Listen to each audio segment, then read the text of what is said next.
Sandali lang, Lolo Isidro. Si Edsel, nandun pa po siya sa kuta ng mga aswang. Hindi ko pwedeng pabayaan ang kapatid ko. Kailangan ko siyang balikan. Balikan natin siya, Lolo. Hindi na maaari, Dante. Hindi ko kaya ang puwersa ng mga aswang na yon. Tumakas na tayo bago pa nila tayo maabutan. Pero Lolo Isidro, hindi ko pwedeng iwanan ang kapatid ko. Nangako ko sa mga magulang namin na poprotektahan ko si Edsel, Lolo. Babalikan ko siya.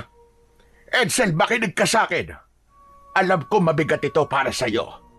Pero magpasalamat ka na lamang sa Diyos at nagawa mo makatakas sa kuta ng mga aswang na yon. Hindi maaari, Lolo. Ililigtas natin siya, Lolo. Parang awa mo na. Gamitin mo ang mutya ng puting ahas. Parang awa mo na, Lolo. Ikinalulungkot ko, Dante. Pero mahina na ang katawan ko. Kahit ang mutya na meron ako, ay hindi na ako kayang palakasin. Isa pa, sigurado ko na sa mga oras na ito ay wala na ang kapatid mo sa dami ng aswang sa kutang yon. Malamang ay... Anak ng putya, hindi totoo yan. Buhay pa ang kapatid ko. Buhay pa siya. Kung ayon siyang iligtas, ayoko na lang ang magliligtas sa kanya. Tatakbo na sana si Dante, pabalik sa kuta ng mga aswang, nang dumating ang mga kalalakihan sa baryo na may dalang sulo ng apoy. Agad na kinausap ng isa sa mga lalaki, si Lolo Isidro, at narinig ni Dante na parating na ang mga aswang, kaya kailangan na nilang makaalis sa lugar na yon. Dante, tara na! Paparating na mga aswang! Ayoko! Kailangan kong iligtas si Edsel. Ililigtas ko ang kapatid ko. Babalikan ko siya. Inutusan ni Lolo Isidro ang mga kalalakihan na pigilan si Dante sa tangkanyang pagbalik sa kuta ng mga aswang. Hinawakan siya ng ilang mga kalalakihan sa magkabilaan niyang braso at walang nagawa ang pagpipiglas niya sa puwersa ng mga yon. Habang umiiyak, ay walang tigil na isinisigaw ni Dante ng paulit-ulit ang pangalan ng kanyang nakababatang kapatid na si Edsel. Halos mabaliw na siya ng sandaling yon habang iniisip na pinagpipiestahan na ng mga gutom na aswang ang katawan ng kanyang kapatid. Nang makalabas na sila ng kagubatan, ay doon na kumalma si Dante. Nakatulala siya habang sumasabay sa paglalakad kay Lolo Isidro at sa mga kalalakihan. Nanginginig pa rin ang katawan ni Dante, hindi dahil sa pagod at takot, kundi dahil sa konsensyang unti-unti siyang kinakain. Pagkarating nila sa kubo ni Lolo Isidro, agad silang pumasok doon. Nangihinang napaupo si Dante habang walang patid ang pagpatak ng kanyang mga luha. Tulala siyang nakatingin sa sahig, habang ang mga kamay niya ay mahigpit na nakatikom. Hindi ko mapapatawad sa sarili ko sa pag-iwan ko kay Edsel sa kuta ng mga aswang ngayon. Wala akong kwentang kapatid! Wala akong kwentang kapatid! Sa loob ng isipan ni Dante ay bumalik ang gabi kung saan nakuha sila ng kanyang kapatid ng mga aswang. Gabi noon, sa kabila ng banta ng aswang, ay lumabas pa rin si Dante ng bahay para makipagkita sa babaeng kanyang nililigawan. Hindi niya alam na nakasunod pala sa kanya si Edsel. Nagulat na lamang siya nang marinig niya ang paghingi ng saklolo ng kanyang nakababatang kapatid. Lumingon siya at nakita niyang tinatangay ng mga aswang si Edsel. Sinubukan niyang iligtas ang kapatid niya, pero maging siya ay kinuha na rin ng mga aswang at dinala sa kuta ng mga yon na nasa gitna ng gubat. 2 gabi silang binihag ng mga aswang bago siya nailigtas ni Lolo Isidro at ng mga kalalakihan sa kanilang baryo. Kung hindi sana ako lumabas ng gabing yon, malamang ay hindi kami nakuha ng mga aswang. Kasalanan ko itong lahat. Kasalanan ko! Wala kang kasalanan sa nangyari, Dante. Huwag mo sisihin ang sarili mo, lalo na't hindi mo ginusto nangyaring yon. Hindi ko ginusto, pero iniwanan ko siya sa kuta ng mga aswang, Lolo Isidro. Iniwanan ko siya ron. Anong klaseng kapatid ako? Ngunit hindi mo siya ginustong iwanan, Dante. Sadyang wala lang tayo magagawa para iligtas pa si Edsel.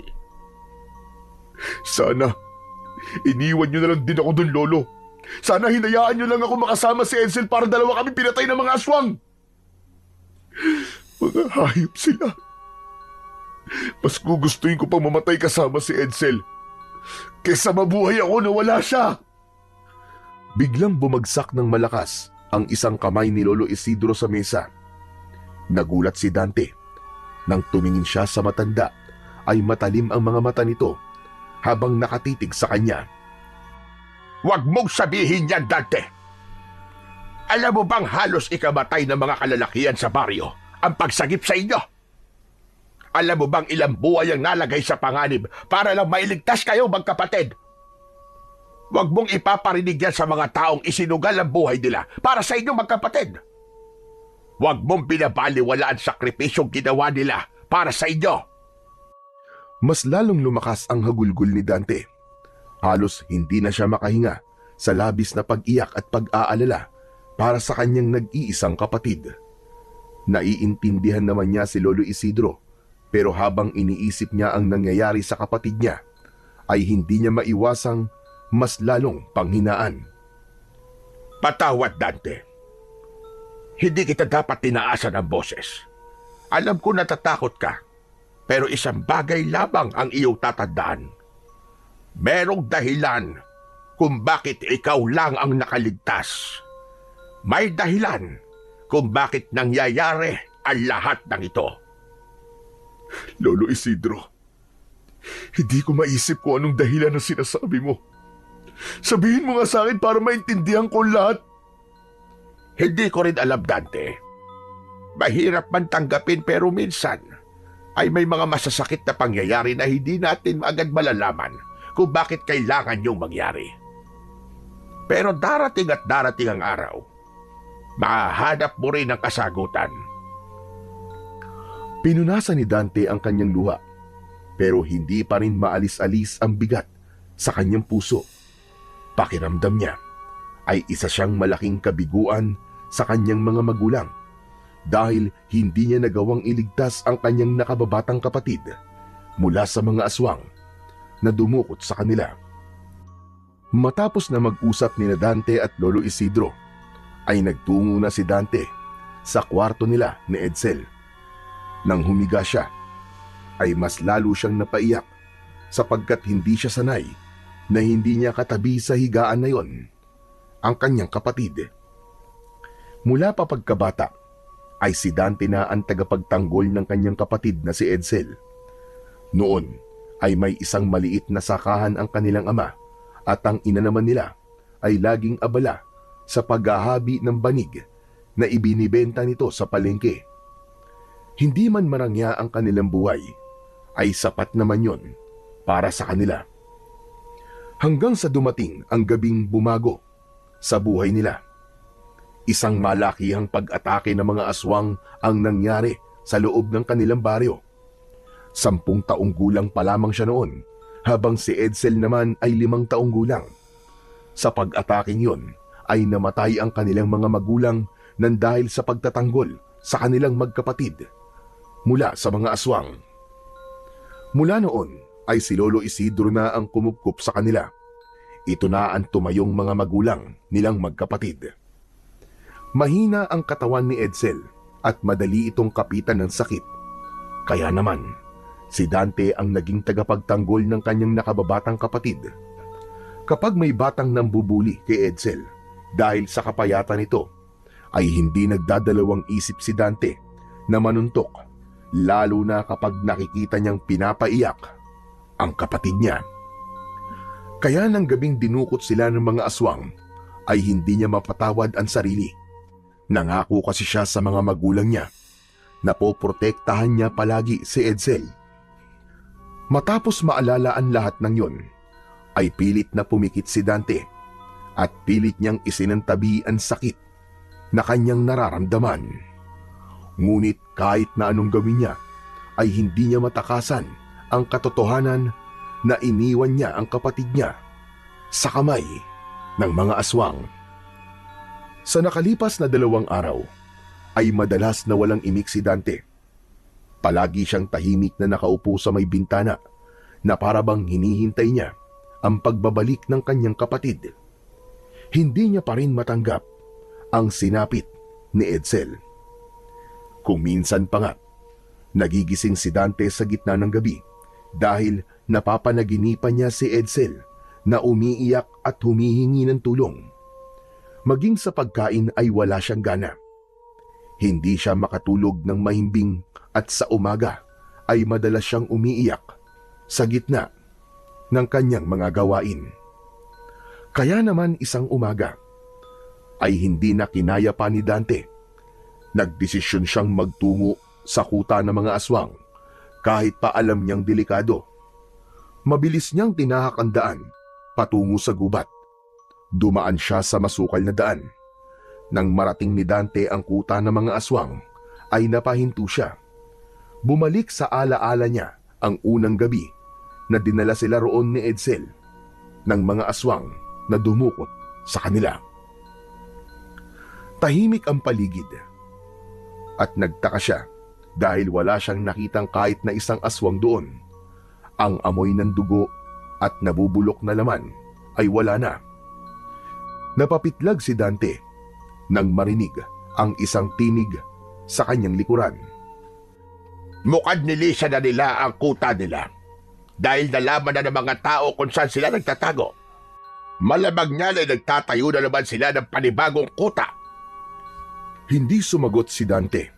Bagkus ay mabigat ang mga hakbang na tinungo niya ang kubo kung saan sila ikinulong noon. Sa pagbukas niya ng pinto ay naramdaman niyang mas bumigat ang dibdib niya. Napasinghap siya nang makita niya ang isang dugoang damit sa sahig. Dinampot niya yon at bumalik sa alaala niya ang takot sa mga mata ni Edsel at ang iyak nito. Mahigpit na hinawakan ni Dante ang damit dahil alam niya na yun ang damit na suot ni Edsel nang dukutin sila ng mga aswang. Patawarin mo ko, Edsel. Patawad kung hindi kita naprotektahan. Patawad kung di kita naisama sa pagtakas ko. Napahagulgol ng pag-iyak si Dante habang yakap-yakap ang dugoang damit ng kanyang kapatid. Alam kong masakit, Dante. Kahit sa akin ay napakasakit na sa ganitong paraan nawala ang apo ko. Pero kailangan na nating tanggapin na wala na siya. Wala na si Edsel, Dante. Patuloy lang ang pag-iyak ni Dante habang hindi pa rin niya matanggap ang katotohanang sinabi ni Lolo Isidro. Maya-maya ay tahimik na naglakad sina Dante at Lolo Isidro pauwi habang yakap niya ang dugoang damit ni Edsel. Nang makarating sila sa bahay, ay dun lang niya binasag ang katahimikan. Lo, baka pwedeng ilibing natin ang damit ni Edsel. Wala naman ang katawan niya eh. Gusto ko may mapupuntahan ako sa tuwing gusto ko siyang alalahanin. Kahit saan ay maaari mo siyang alalahanin, iho. Dahil alam kong habang buhay siyang nasa puso mo. Nasa puso natin. Pero kung ang bagay na yan ang makagagaan sa kalooban mo, ay gagawin natin. Maraming salamat po, Lo. Kumuha ng pala si Lolo Isidro at nagsimulang maghukay sa likod ng bahay. Tahimik lang si Dante habang pinapanood ang kanyang lolo. Hindi niya namalayang muling tumulo ang mga luha niya at bumagsak yon sa damit ni Edsel. Nang sapat na ang lalim ng hukay, ay marahang inilagay ni Dante ang damit doon. Ilang sandali siyang nakatitig sa dugo ang damit at umasa siya na magkakaroon ng himala at bigla na lamang darating si Edsel. Patawad. Patawad, Edsel. Patawad kung hindi kita nailigtas. Alam ko na kung nasan ka man ngayon. Ay masaya ka na dahil kasama mo na sina nanay at tatay. Maingat na tinabunan ni Lolo Isidro ang hukay habang nakayuko si Dante. Alam niyang matagal pa bago mawala ang sakit na kanyang nararamdaman. Pero naniniwala siya na kailangan niya ng simulan na tanggapin ang lahat. Kinaumagahan, habang nag-aalmusal, ay tahimik lamang si Dante. Isang bagay ang paulit-ulit na naglalaro sa utak niya. Kagabi pa niya yun naisip at naniniwala siya na yun lamang ang paraan para kahit papano ay makalimot siya sa sakit na pinagdadaanan niya dahil sa pagkamatay ng nakababata niyang kapatid na si Edsel. Aba Dante, wala ka na namang ganang kumain. Baka magkasakit ka na sa ginagawa mong yan sa sarili mo. Lo, nakapagdesisyon na po ako kagabi pa. Pupunta na po ako ng Maynila. Tatanggapin ko na po ang alok ni na Tita Maricel na pag-aralin ako sa kolehiyo. Oh, akala ko ba ay ayaw mo doon? Noon po yun, Lolo. Ayoko lang kasi noon na mahiwalay kay Edsel eh. Pero ano pang gagawin ko? Wala na si Edsel. Kaya kaya ko nang umalis dito sa baryo natin. Kung yan ang gusto mo, ay hindi kita pipigilan. Maganda rin naman na makapagtapos ka ng kolehiyo at ang edukasyon ay isang bagay na hindi mananakaw ng kahit na sino sa'yo. Kailangan ko rin po lumayo, Lolo Isidro. Hindi ako makakausad dito. Dahil lahat ng makikita ko ay nagpapaalala lang sa akin kay Edsel. Mas lalo lang ako nalulunod sa sakit. Naisip ko rin po, Lo, na baka gusto niyo pong sumama sa akin. Doon po tayo magsimula ng panibagong buhay. Umiling si Lolo Isidro, sabay higop ng kape. Dante, alam mo namang hindi ko pwedeng iwan ang lugar natin. Kailangan pa rin ako dito. Ako ang may hawak ng mutya ng puting ahas. Abay kung aalis ako, sino magpoprotekta sa baryo natin? Hindi pa tapos ang laban natin sa mga aswang. Dahil hanggang ngayon ay umaatake pa rin sila rito. Hindi na yata titigil ang mga walang yan yun hanggang hindi nila tayo nauubos. Pero Lo, kaya niyo po bang mag-isa rito? Matagal na akong mag-isa.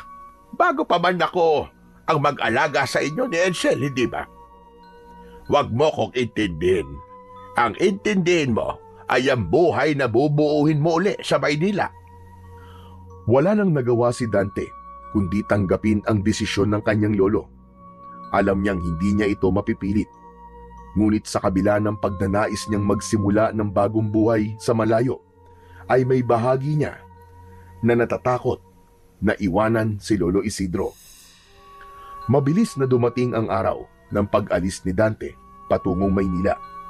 Inihatid siya sa bus station ni Lolo Isidro at habang naghihintay ng bus ay kinausap ni Dante ang kanyang lolo. Lolo Isidro, hindi po ba talaga kayo sasama sa akin? Napag-usapan na natin ito, Dante. Alam mo ang dahilan kung bakit hindi ako pwedeng umalis dito sa ating baryo. Ay, naku. Ewan ko po, Lo. Pero parang ayaw ko na pong umalis eh. Baka malungkot po kayo kasi dito pag mag-isa lang kayo. Ano ka ba naman? Huwag mo kong alalahanin. Marami naman tayong kapitbahay. Kapag naiinip ako ay pwede akong makipag-untaan sa kanila. O ayan na pala ang bus.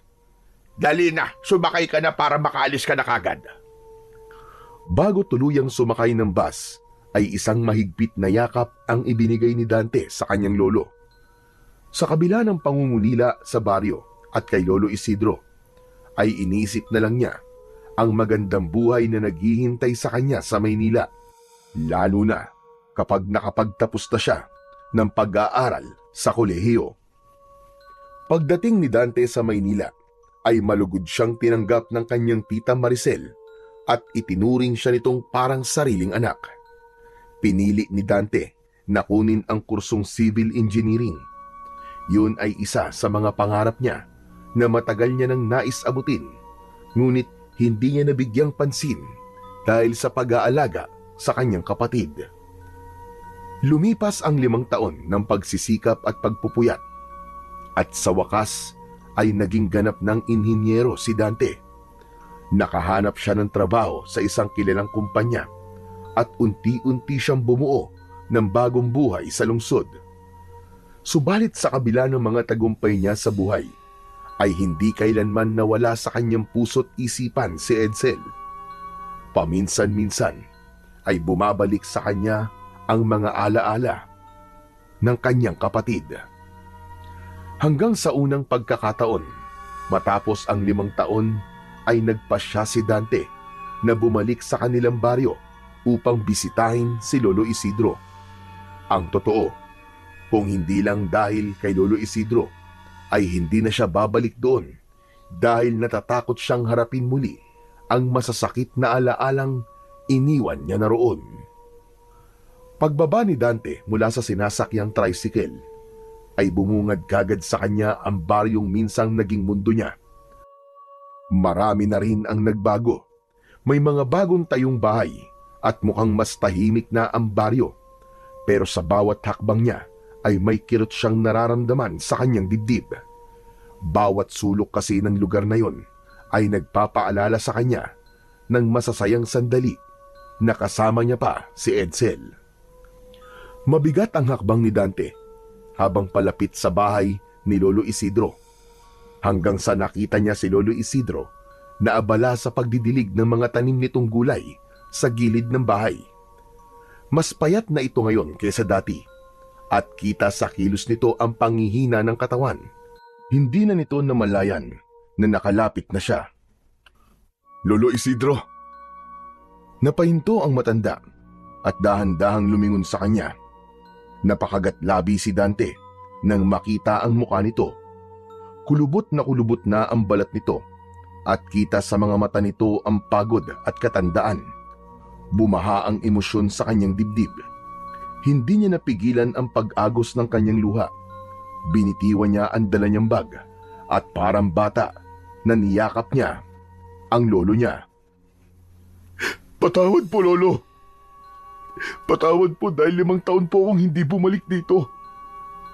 Ano ka ba? Ayos lang, Dante.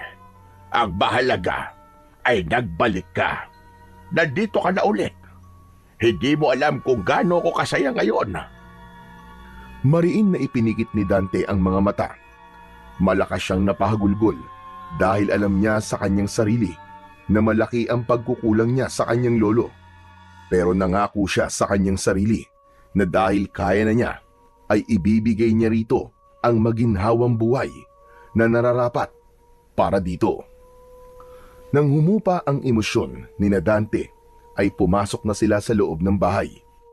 Iginala ni Dante ang mga mata sa kabuuan ng bahay at napangiti siya dahil walang ipinagbago yon. Sa dati pa rin nakapwesto ang mga gamit, pakiramdam niya tuloy ay para siyang bumalik sa nakaraan. Wala pa rin palang nagbago sa bahay niyo, Lolo Isidro. Ganito pa rin po nung umalis ako. Wala talaga akong binago, Apo. Ang gusto ko kasi ay pagbalik mo ganito pa rin ang madadatnan mo. Muling tumingin si Dante sa paligid at hinayaan ang sarili na namnamin ang bawat sulok ng bahay na minsan niyang tinawag na tahanan. Nang naupo si Lolo Isidro sa mahabang upuan, ay tumabi siya sa matanda. Kumusta ka naman, Dante? Ang pag-aaral mo? Sa awa ng Diyos, Lolo, tapos na po ako mag-aral. Engineer na po ako ngayon at may trabaho na rin po ako sa Maynila. Ito nga po't buti pinayagan. Nag-leave lang po ako na matagal kasi gusto ko pong makasama kayo ng mas matagal. Abay, mainam naman kung ganon. Natupad mo na ang pangarap mo. Apo, napakasaya ko para sa iyo dahil alam ko na noon pa man ay pangarap mo na ang maging isang inhinyero. Kaya nga po, Lolo Isidro Akala ko po talaga hindi ko na po matutupad ang pangarap kong yun. Pero ito kahit papaano po, iniisip ko na baka kaya nawala si Edsel kasi para makaalis ako sa baryo natin at matupad ko po ang aking pangarap. At alam ko po na kung nasan man si Edsel ngayon, ay masaya rin po siya para sa akin. Sabi ko naman sa iyo, Dante, mahahanap mo rin ang mga kasagutan kung bakit nangyari ang lahat ng yon sa buhay mo. May mga bagay na masakit, pero kailangan mangyari. Kasi yon ang nakatakdang mangyari. Wala tayong kontrol sa kung ano ang plano ng Panginoon para sa atin. Dahan-dahang tumango si Dante.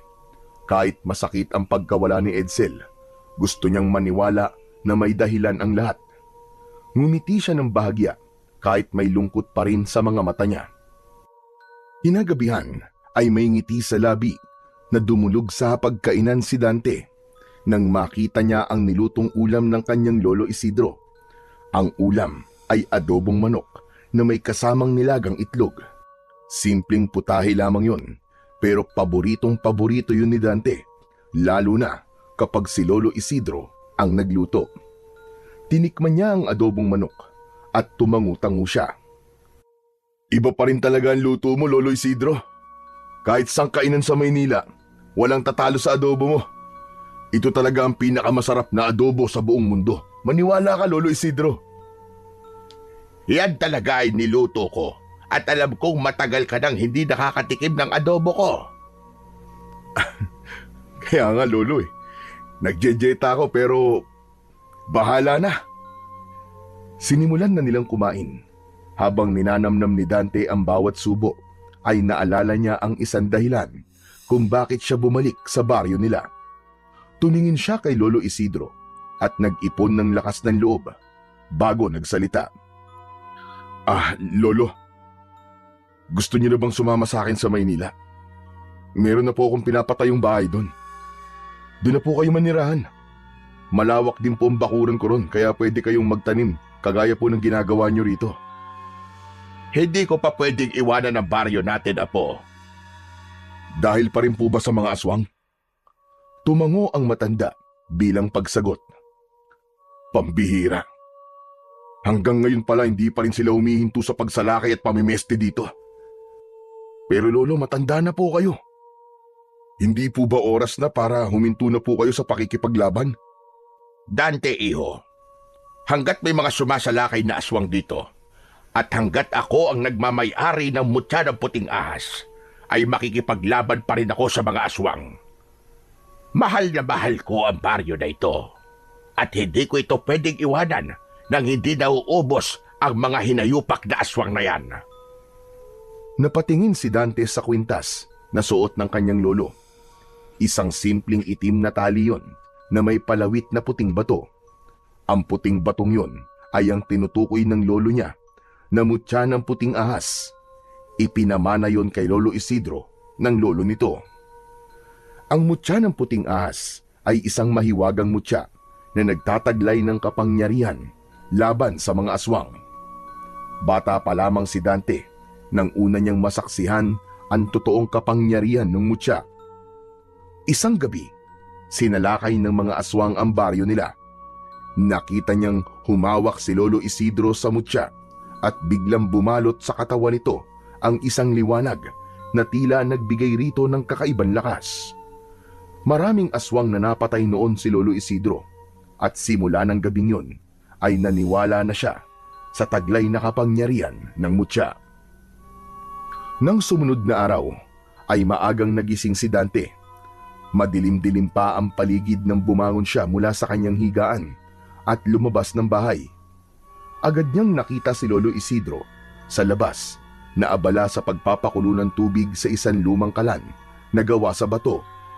Nang makita siya ng matanda ay ngumiti ito.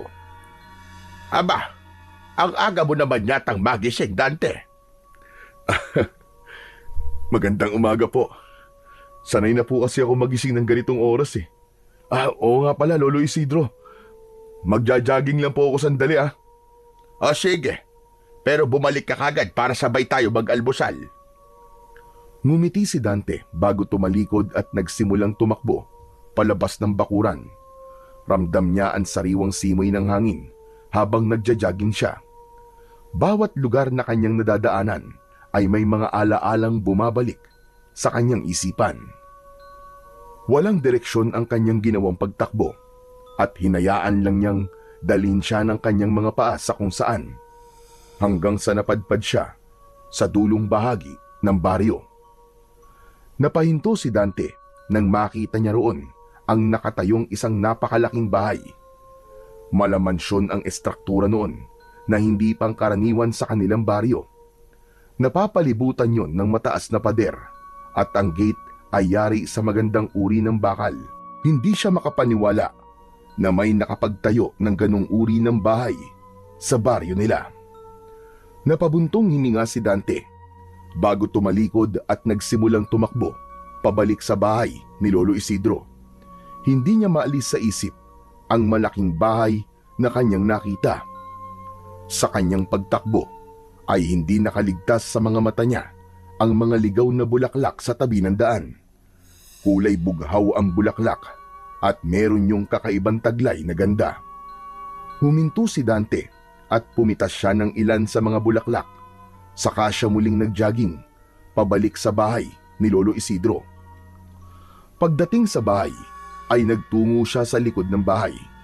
Tumayo siya sa harapan ng bahagi ng lupa roon kung saan nila ibinaon noon ang dugoang damit ng nakababata niyang kapatid na si Edsel. Marahan niyang inilapag ang bulaklak sa ibabaw ng lupa. Napayuko siya at hindi niya na napigilan pa ang pagpatak ng kanyang mga luha. Edsel, kapatid ko. Kumusta ka na? 5 taon na pala lumipas simula nung nawala ka. Ang tagal na, tol. Pero hanggang ngayon, ay hindi ko pa rin matanggap na hindi na kita makikitang muli. Oo nga pala, tol. Natupad ko na pala mga pangarap ko. Engineer na ako ngayon. Naging mahirap, pero kinaya ko. Pero alam mo ba, kahit gaano ako kasaya sa narating ko, lagi ko naiisip na hindi mo na ito makikita ng personal. Hindi mo na ako nakitang graduate, tol. Hindi ba gusto mo na tumira sa Maynila nun? Kaya ko sana tuparin na ang pangarap mo na yun. Pero ngayon, tol, wala ka na eh.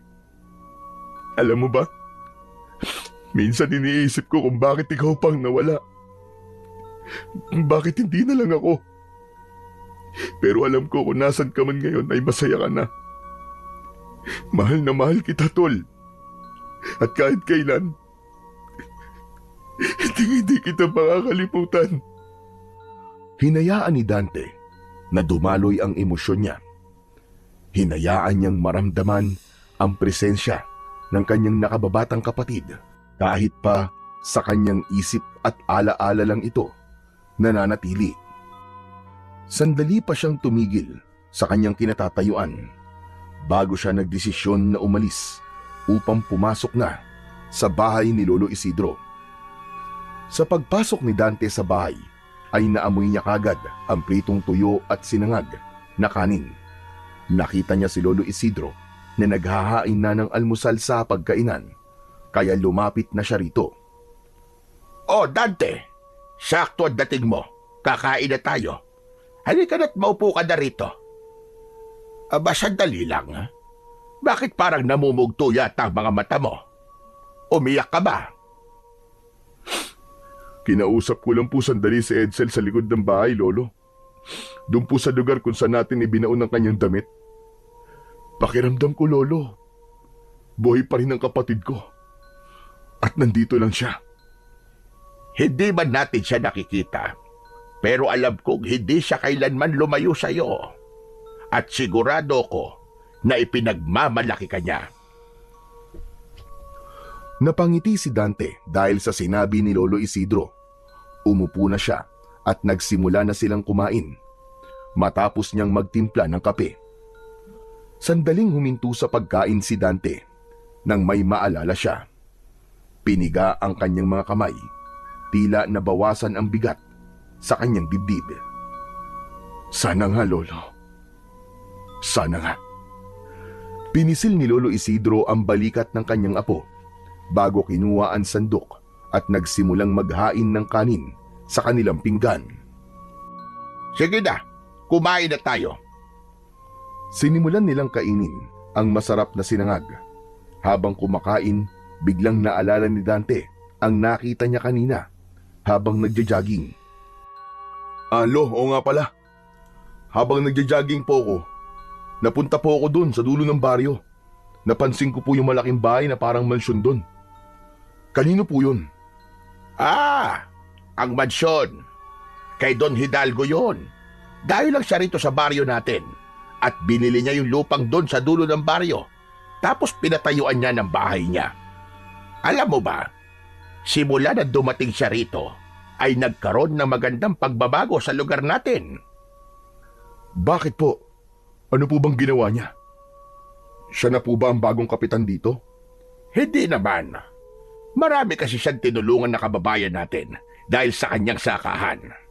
Nabigyan ng trabaho ang mga tao dito, kaya kahit papano bumuti ang kabuhayan ng ilan sa kanila.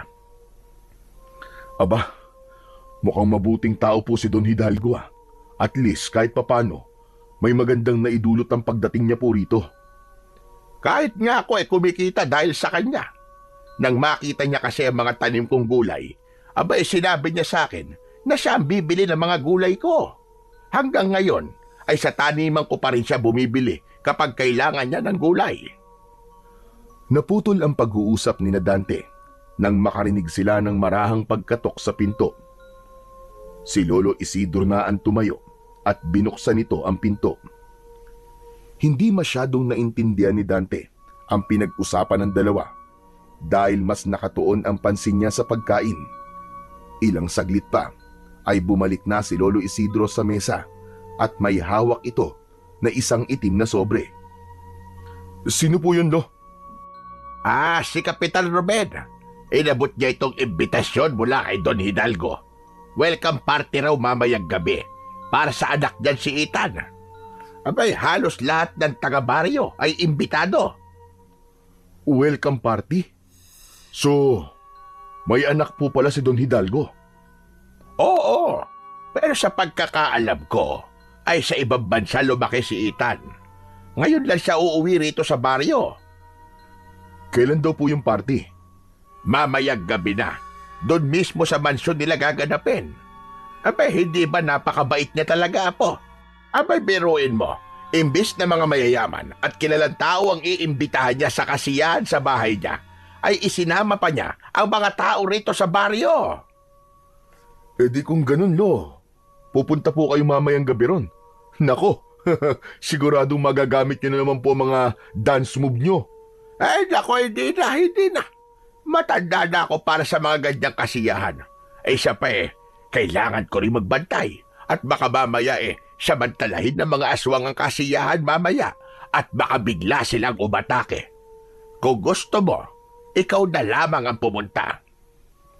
Kinuha ni Dante ang sobre at sandali siyang natigilan nang tignan niya yon. Hindi niya maipaliwanag pero parang may bumubulong sa kanya na dapat siyang pumunta sa mansyon ni Don Hidalgo. Kinagabihan, nakatayo si Dante sa harap ng maliit na salamin sa kwarto niya. Nakasuot siya ng puti na polo at isinara niya ang mga botones nun. Ang pang-ibaba niya naman ay itim na pantalon at isang sapatos na puti.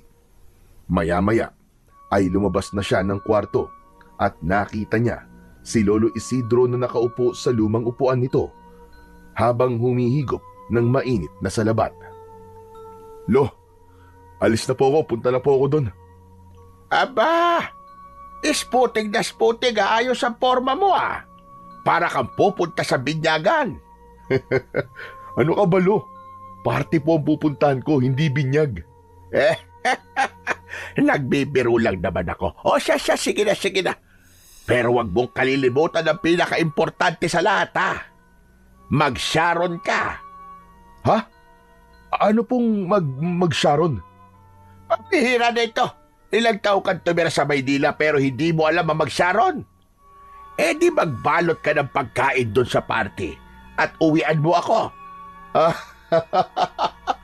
Yun lang pala, Lolo Ayos Mag-Sharon Sige po, ako pong bahala doon.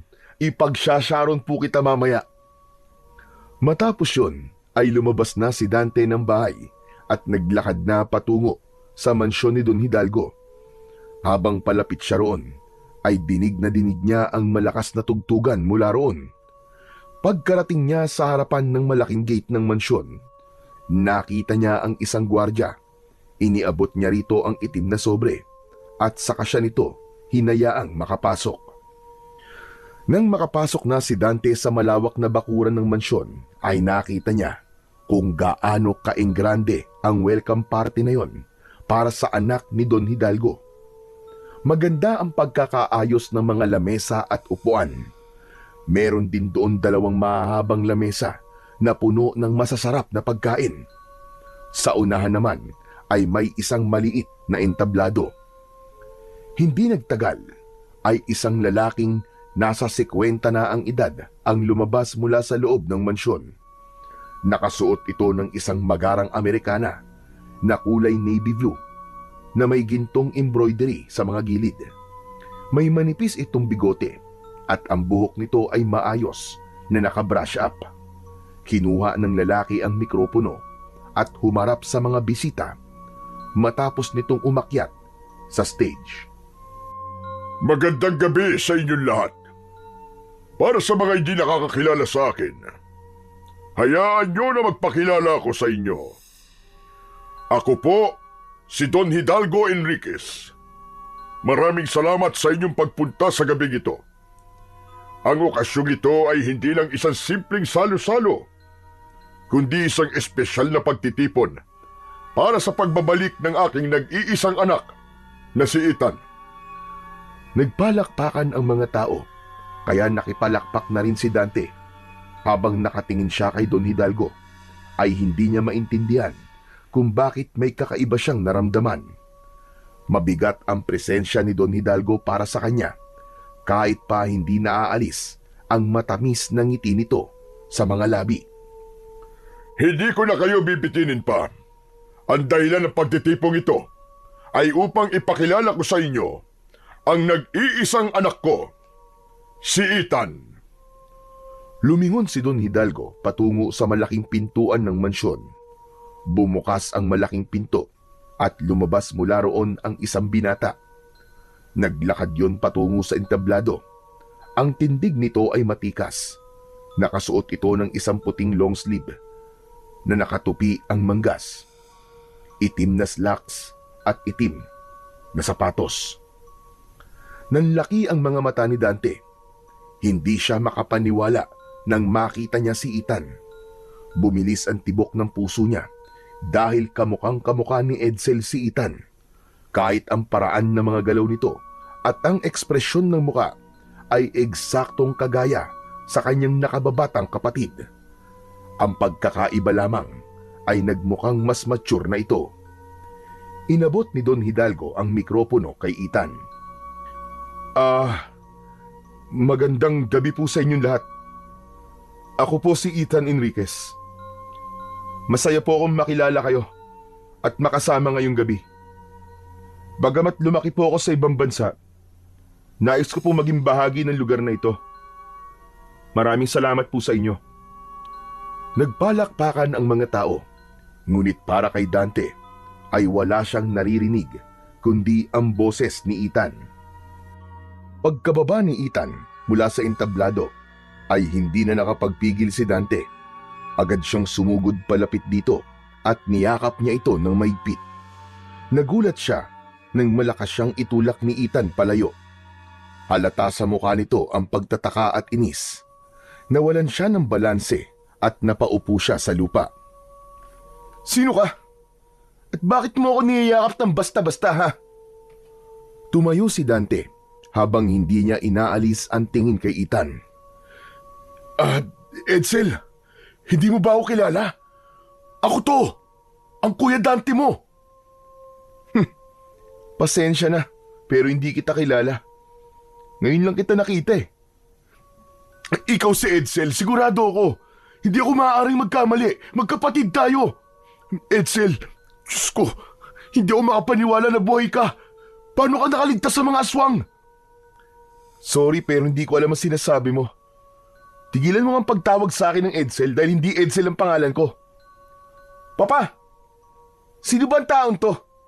Bakit nanggugulo to sa welcome party ko? Magsasalita pa sana si Dante upang ipaliwanag ang lahat, pero lumapit doon si Don Hidalgo at tinapik siya sa balikat. Iho, mukhang nagkakamali ka. Hindi Edsel ang pangalan ng anak ko. Ethan. Ethan ang pangalan niya. Hindi. Alam ko siya si Edsel. Alam ko siya ang kapatid ko. Alam ko ang itsura ng kapatid ko. Kung hindi siya si Edsel, abay bakit kamukha niya ang kapatid ko? May nararamdaman akong lukso ng dugo sa kanya. Napatingin ang ilang bisita sa kanila at ang iba naman ay nagbulungan pa. Pinilit lumapit ni Dante kay Ethan, ngunit agad siyang hinarangan ng dalawang matitipunong security guard. Edsel! Maniwala ka, ako to! Ako Kuya Dante mo, Edsel! Palabasin niyo na nga yan dito. Gumagawa lang ng gulo yan eh. Mahigpit na hinawakan si Dante sa magkabila ang braso ng dalawang security guard. Ano ba? Bitiwan niyo ako! Edsel, pakinggan mo ako! Kuya mo ako! Bakit hindi mo ako maalala? Nagpumigla si Dante at pilit niyang nilabanan ang mahigpit na paghawak ng mga gwardya, pero wala siyang nagawa. Wala man lang emosyon sa mukha ni Ethan habang pinagmamasdan niya ito na inilalayo rito ng mga tauhan ni Don Hidalgo. Patuloy na isinisigaw ni Dante ang pangalan ng kanyang kapatid habang hinihila siya ng mga gwardya papalayo. Nang tuluyan siyang mailabas sa gate, ay agad na isinarado ng isang gwardya ang gate. Naiwang nakatayo si Dante sa labas ng mansyon. Habol niya ang kanyang paghinga at nangangatog ang buo niyang katawan. Mula sa labas ng gate ay tinanaw niya si Ethan na bumalik na sa loob ng mansyon. Mabigat ang bawat hakbang ni Dante habang naglalakad siya pabalik sa bahay ni Lolo Isidro. Bagsak ang kanyang balikat at nakayuko siya na para bang pinagbagsakan siya ng langit at lupa. Paulit-ulit niyang tinatanong sa kanyang sarili kung paano nabuhay ang kanyang kapatid. Ngunit higit sa lahat ay nais niyang makakuha ng sagot sa tanong kung bakit itinatanggi nito na hindi ito si Edsel. Hindi na namalayan pa ni Dante na nasa harapan na siya ng bahay ng kanyang lolo. Pagpasok niya ay nakita niya si Lolo Isidro na nakaupo at nagbabasa ng isang lumang libro. Aba, bakit ang bilis mo namang nakauwi? Tapos na ba kagad ang parte? Hindi nagsalita si Dante. Sa halip, tahimik siyang naupo sa tabi ni Lolo Isidro para siyang wala sa sarili. Ano bang nangyayari sa'yo? Sandali, nakapagsarod ka ba, Apo? Lolo, si Edsel, nasa party siya. Ano ka ba? Ay sus Mariosep, si Edsel! Imposibleng naroon si Edsel, Dante. Nakalimutan mo na yatang matagal nang patay ang kapatid mo. Hindi, Lolo. Yung anak ni Don Hidalgo na si Ethan. Si Edsel yun. Kamukhang-kamukha niyang kapatid ko. Dante, alam kong mahirap pa rin tanggapin ang pagkawala ni Edsel. Pero hindi mo maaaring ipilit na buhay pa siya dahil lang sa nakita mo may kamukha siya. Isa pa, normal lang na may kamukha ang isang tao. Mariing umiling si Dante at mahigpit na ikinuyom ang kanyang mga kamao. Hindi, Lolo eh. Hindi lang siya basta kamukha ni Edsel. Nararamdaman ko na siyang kapatid ko. Siya si Edsel. Hindi ako maaaring magkamali. Kapag nakita mo si Ethan, Lolo, sigurado ko maniniwala ka rin sa akin. Tinitigan siya ni Lolo Isidro na para bang sinusuri nito kung nagsasabi siya ng totoo o kung dala lamang yon ng matinding lungkot dahil hindi pa rin niya matanggap na wala na ang kanyang kapatid. Nang sumunod na umaga, ay agad na nagpunta si Dante sa harap ng mansyon ni na Don Hidalgo. Nakatayo siya sa isang makapal na halaman, hindi kalayuan mula sa gate. Tahimik siyang naghintay at hindi niya inalis ang mga mata sa gate. Umasa siya na makikita niya mula roon si Ethan. Makalipas nga lang ang ilang sandali, ay bumukas ang gate at lumabas mula roon si Ethan. Naglakad ito patungo sa direksyon ng kagubatan. Agad na tumayo si Dante mula sa kanyang pinagtataguan at palihim na sinundan si Ethan. Sinigurado niyang hindi siya nito mapapansin, kaya labis ang pag-iingat niya sa bawat paghakbang niya. Habang palalim sa kagubatan, ay lalo siyang kinabahan. Pamilyar kay Dante ang direksyong tinatahak ni Ethan, hanggang sa natigilan siya nang makita kung saan ito nagtungo. Walang iba kundi sa dating kuta ng mga aswang na abandonado na. Huminto si Ethan sa gitna ng kuta at lumingalinga pa sa paligid. Hindi na nakapagpigil si Dante at lumapit na siya kay Edsel. Tinawag niya ito at may inis sa muka na lumingon ito sa kanya. Ikaw na naman? Anong ginagawa mo rito? Sinundan mo ba ako hanggang dito? Ngayon ay sigurado na ako na ikaw nga talaga si Edsel. Alam mo kung anong lugar na ito, di ba? Kaya ka nandito ay dahil ito ang lugar kung saan tayo dinala ng mga aswang 5 taon nang nakararaan. Hindi ko alam ang sinasabi mo. Tumigil ka na sa ilusyon mo, magkapatid tayo. Wala akong kapatid. Ako lang ang nag-iisang anak ng papa ko. Naglakad-lakad lang ako, kaya napadpad ako sa lugar na ito. Bakit ba itinatanggi mo na ikaw si Edsel? Galit ka ba sa akin? Dahil ako lang nailigtas ni Lolo Isidro noon. Mariing hinawakan ni Dante ang magkabilaang balikat ni Ethan at matiim niya itong tinignan ng diretso sa mata. Nakita niya ang bahagyang panginginig ng labi ni Ethan. Nagulat si Dante nang bigla siyang itulak ni Ethan ng malakas. Napaatras siya ng ilang hakbang. Tumalikod si Ethan at mabilis na naglakad palayo. Pero hindi agad sumuko si Dante. Agad niyang hinabol si Ethan at muli niya itong hinawakan sa balikat. Mabilis na humarap si Ethan at malakas siya nitong sinuntok sa muka. Napapikit si Dante sa lakas ng suntok ni Ethan.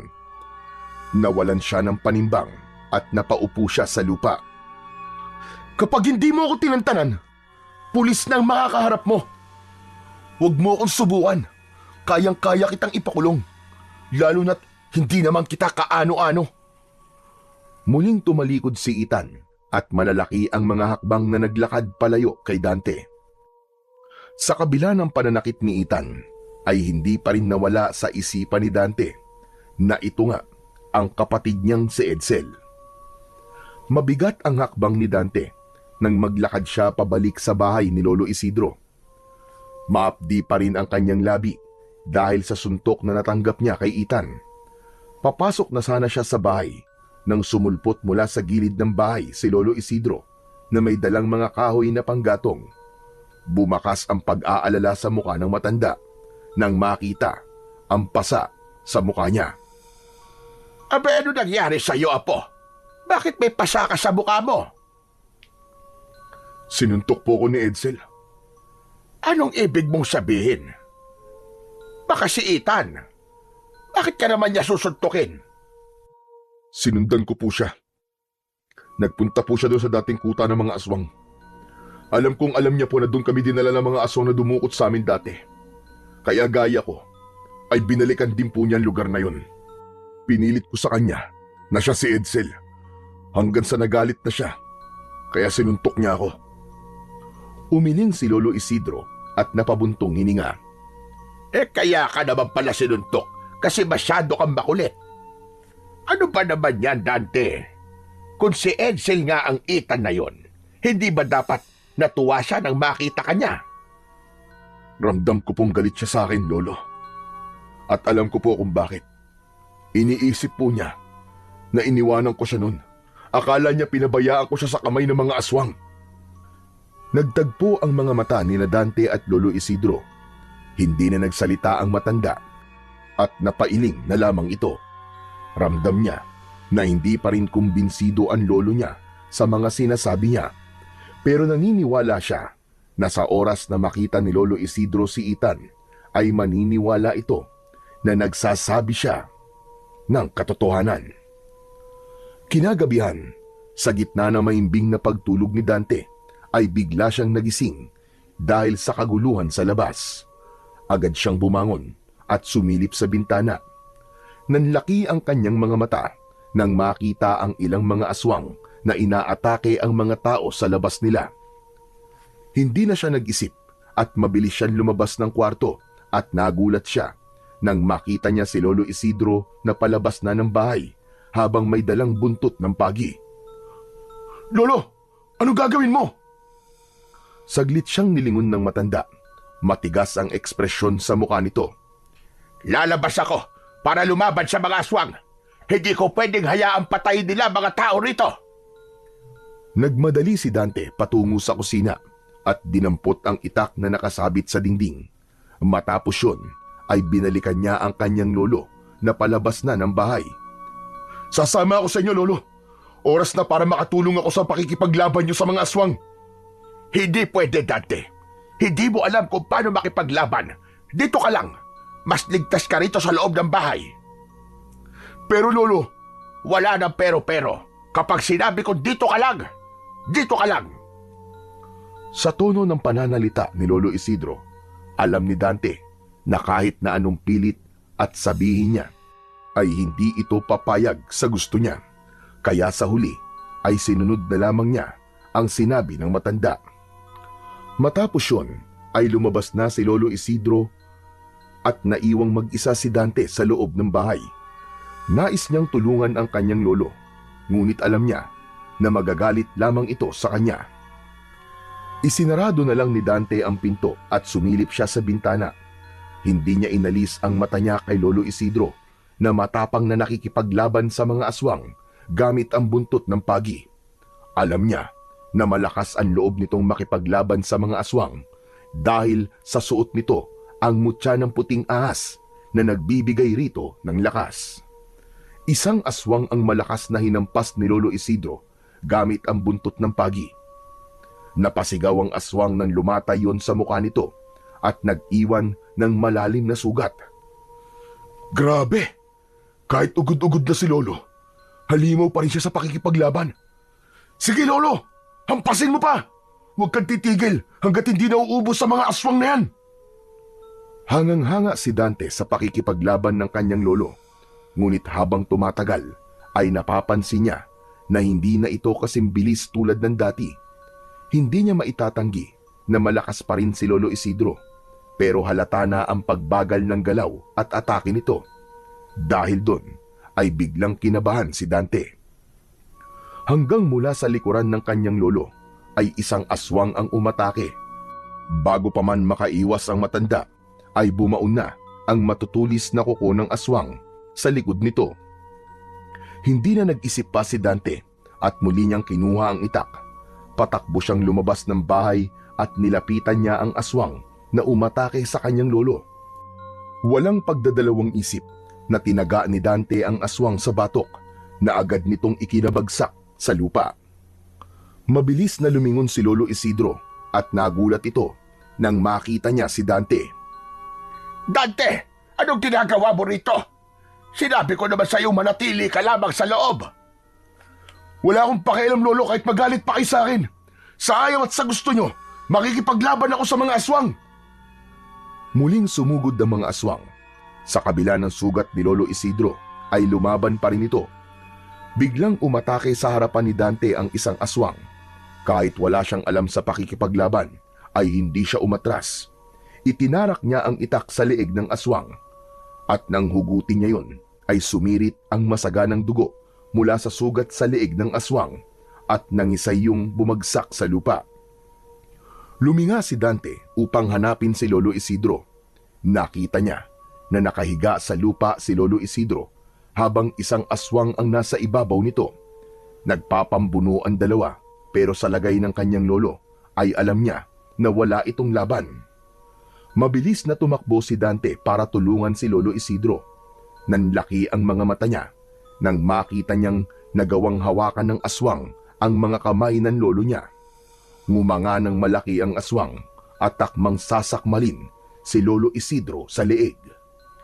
Napasigaw si Dante dahil alam niya na kahit na anong bilis ng pagtakbo ang gawin niya ay hindi na siya aabot para iligtas si Lolo Isidro. Ngunit sa hindi inaasahang pangyayari ay biglang lumapit si Ethan sa aswang na umaatake kay Lolo Isidro at mabilis nitong ibinaon sa likod ng ulo ng aswang ang hawak nitong mahabang kawayan na may tulis sa dulo. Napahinto si Dante. Hindi siya makapaniwala sa kanyang nakita. Nakita niya rin ang reaksyon ni Lolo Isidro. Napako ang tingin ng matanda kay Ethan habang nanlalaki ang mga mata nito. Alam niya kung bakit ganun ang reaksyon ng lolo niya at dahil yon sa sobrang pagkakahawig talaga ni Ethan kay Edsel. Nanatili si Ethan sa kinatatayuan niya. Tinulungan ni Ethan si Lolo Isidro na makatayo. Maigpit ang hawak ng matanda sa braso ni Ethan habang unti-unting tumatayo.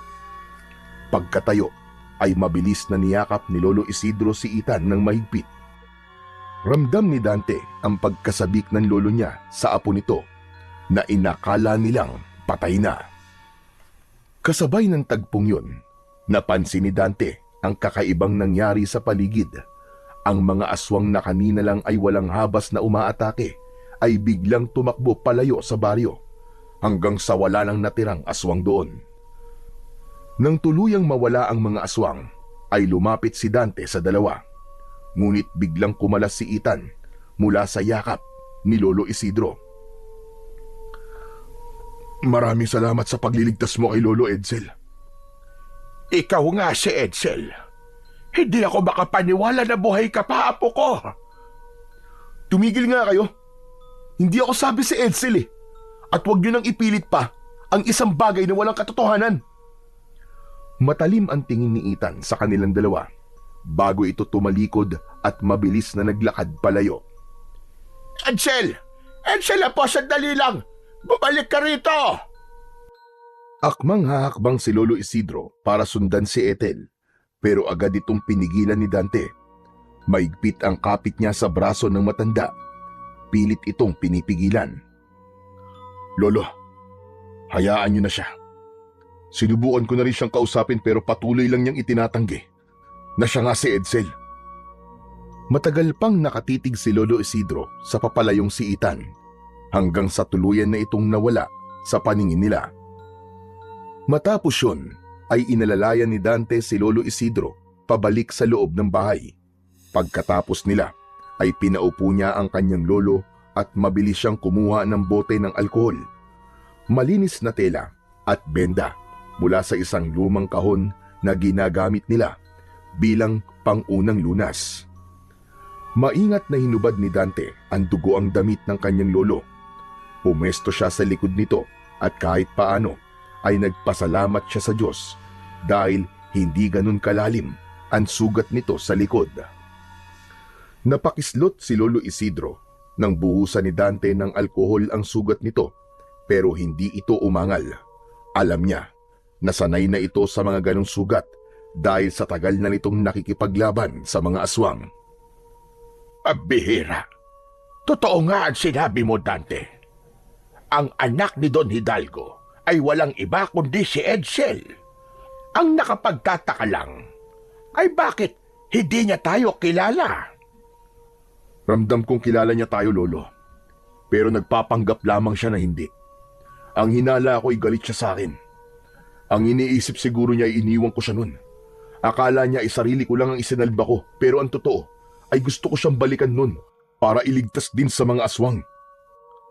Nagpatuloy si Dante sa paglilinis sa sugat ni Lolo Isidro. Hindi niya napigilan ang maluwa dahil sa loob ng 5 taon ay inisip niyang patay na si Edsel at bilang kapatid nito ay masakit sa kanya na muli nga silang nagkita pero galit naman ito sa kanya. Kailangan ko siyang mapaamin, Lolo. Kailangan ko siyang makausap para maipaliwanag ko sa kanya ang lahat. Pero ang ipinagtataka ko ay kung paano siya nakaligtas nun sa mga aswang. Hindi na nagsalita pa si Lolo Isidro, pero alam ni Dante na malalim ang iniisip nito. Makalipas ang ilang sandali, ay natapos na ni Dante ang paglilinis sa sugat ng lolo niya. Nalagyan na rin niya yon ng benda. Kumuha siya ng malinis na damit at inabot niya yon kay Lolo Isidro. Umupo si Dante sa harapan ng lolo niya at nagtama ang mga mata nila. Pero kahit itinatanggi tayo ni Edsel, ay masaya pa rin ako na buhay siya, Dante. Masaya ako na napunta siya kay Don Hidalgo dahil alam ko sa nakalipas na 5 taon ay naging maganda at komportable ang buhay niya. Pero Dante, apo, gawin mo ang lahat para maibalik sa atin si Edsel. Pangako, Lolo. Gagawin ko ang lahat. Ang kailangan lang talaga ay makausap ko siya. Naniniwala ko na makikinig at makikinig pa rin siya sa akin. Alam ko na mahal niya pa rin tayo, Lolo. Habang nakatingin si Dante sa matanda, ay may awang humaplos sa puso niya. Sa kabila ng edad ni Lolo Isidro, ay patuloy pa rin itong lumalaban. Pilit pa rin nitong ginagampanan ang tungkulin na sana ay matagal na nitong iniwanan. Hinawakan niya ang magaspang na kamay ng matanda at masuyo itong pinisil. Lolo Isidro, kanina ho habang nakikipaglaban ka, ay nakita ko na hindi ka nakasimbilis ng dati sa pag-atake. Eh ano bang magagawa ko, apo? Matanda na ako, Dante. Hindi na ako kayang pabilisin ng mutya ng puting ahas. Kaya nga po, Lolo. Kaya oras na po siguro para magpahinga ka na sa pakikipaglaban mo. Umiling si Lolo Isidro at mapait na ngumiti. Wala akong kilalang tatanggap ng mutya, Dante. Mabigat ang responsibilidad na dala nito. At alam mo yon. Ako, Lolo, ipagkatiwala mo sa akin. Ibigay mo sa akin ang mutya ng puting ahas. Hayaan mong ako na makipaglaban sa mga aswang. Aba, hindi maaari. Hindi ko ilalagay sa panganib ang buhay mo, apo. At hindi mo ba narinig? Mabigat ang responsibilidad na dala ng mutyang ito. Hindi ito para kaning mainit na kapag napaso ka ay pwede mong iluwa. Pero hindi ko niluluwa ang mainit na kanin, Lolo. Kahit napapaso ko, ay nilulunok ko pa rin yun. Ganun ang gagawin ko kapag napunta sa akin ang mutya ng puting ahas. Kahit mahirapan ako, ay hindi ko ito bibitiwan gaya ng ginawa nyo. Lolo, hindi ko hahayaang patuloy mong ipagsapalaran ng buhay mo, lalo na't alam kong hindi mo na kayang lumaban, kahit pa nasa iyong mutya. Hindi agad nakasagot si Lolo Isidro. Ramdam ni Dante na hindi nito inasahan ang mga salitang yon mula sa kanya. Ilang beses itong napabuntong hininga at halatang pinag-iisipan nito ang mga sinabi niya. Hindi ko hahayaang mapunta sa kung sino lang ang mutya, Lolo. Kung ibibigay mo to sa akin, ipapangako kong pangangalagaan ko ito. Ipagpapatuloy kong tungkulin mo sa baryong ito. Pinapangako ko yan.